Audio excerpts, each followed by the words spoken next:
E aí pessoal, vamos para o diagnóstico da Philips Strada. Comentei com vocês que ele estava com barulho na parte interna do motor, parecendo uma coisa, uma folga na parte interna, só que a gente acabou descobrindo o defeito. E o defeito aparente é a vela de ignição. Vamos tentar focar aqui, ó, a parte interna da louça dela.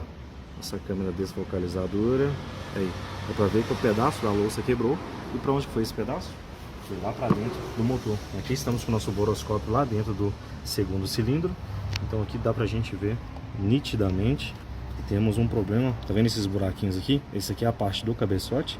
Então o pedacinho da vela acabou ficando batendo. O pistão pressionava o pedaço da vela até o cabeçote e chegou a perfurar. Pequenas perfurações, não são tão graves, mas acabou que fazia muito barulho e chegou a arranhar a lateral do cilindro.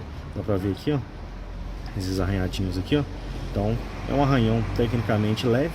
Então a gente vai fazer a substituição do cabo e da vela para a gente verificar se vai sanar essa questão aí do barulho, porque parece, né, quando a gente foi fazer o diagnóstico de novo, o barulho tinha parado. Então vamos fazer a limpeza e a instalação de velas novas.